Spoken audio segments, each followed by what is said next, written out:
Academy award winner Alejandro G ഇനാരിറ്റുവിൻ്റെ ഏറ്റവും പുതിയ സിനിമ ഡിഗ്ഗർ. ടോം ക്രൂസ് ആണ് പ്രധാന വേഷത്തിൽ.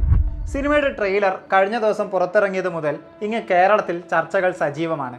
അതിൻ്റെ കേന്ദ്ര ബിന്ദു ആകട്ടെ ഫഹദ് ഫാസിലും. ഹോളിവുഡിലെ ഡിഗ്ഗറും ഫഹദും തമ്മിലുള്ള കണക്ഷൻ ട്രെയിലറിലെ ആ ഒരു ക്യാരക്ടറാണ്. കാണാൻ ഫഹദ് ഫാസിലിനെ പോലെ തന്നെ ഇരിക്കുന്ന ഡിറ്റോ എന്ന് തോന്നിപ്പിക്കുന്ന ക്യാരക്ടർ. നേരത്തെ ഇനാരിറ്റു സിനിമയിലേക്ക് വിളി വന്നതും പോകാതിരുന്നതും ഫഹദ് വെളിപ്പെടുത്തിയിരുന്നു. ട്രെയിലർ എത്തിയതോടെ ഇത്ര പ്രാധാന്യമുള്ള കഥാപാത്രത്തെയാണോ ഫഹദ് വിട്ടുകളഞ്ഞെന്ന ചോദ്യമാണ് വരുന്നത്.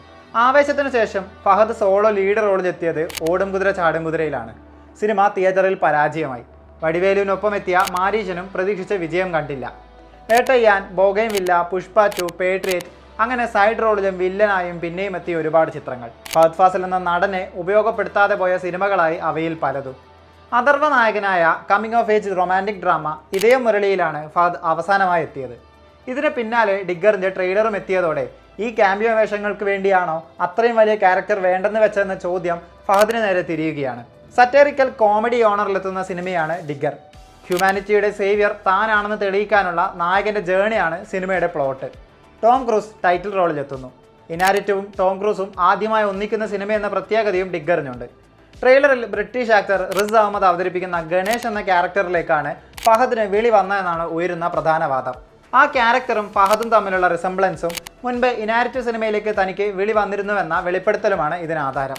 അന്ന് എന്തുകൊണ്ടാണ് താൻ സിനിമയുടെ ഭാഗമാകാഞ്ഞതെന്ന് ഫഹദ് മുൻപൊരു അഭിമുഖത്തിൽ പറഞ്ഞിരുന്നു. പുള്ളിക്ക് എന്നെ ഇഷ്ടപ്പെട്ടില്ലല്ലോ, ഓഡീഷൻ കഴിഞ്ഞ് അവർ എന്നെ റിജക്റ്റ് ചെയ്തില്ലേ എന്ന് തമാശ രൂപേണ പറഞ്ഞ ഫഹദ് തൻ്റെ ആക്സെൻ്റ് ആയിരുന്നു അവരുടെ കൺസേൺ എന്നും കൂട്ടിച്ചേർക്കുന്നു. ആക്സെൻറ്റിന് വേണ്ടി അമേരിക്കയിൽ പോയി 3-4 മാസം നിൽക്കണം, അതിന് പേയ്മെൻ്റ് ഇല്ല, അതൊക്കെ കാരണമാണ് ഞാൻ വിട്ടത്, ഇല്ലെങ്കിൽ ഓടിയേനെ എന്നാണ് ഫഹദ് പറഞ്ഞത്. ഇതിന് പിന്നാലെ അന്നേ ഫഹദിന് നേരെ വിമർശനങ്ങൾ വന്നതാണ്. ട്രെയിലർ എത്തിയതോടെ അവ ആവർത്തിക്കപ്പെട്ടു. ഇനാരിറ്റുവിനെ പോലെ 4 തവണ ഓസ്കാർ നേടിയ സംവിധായകൻ ടോം ക്രൂസ്.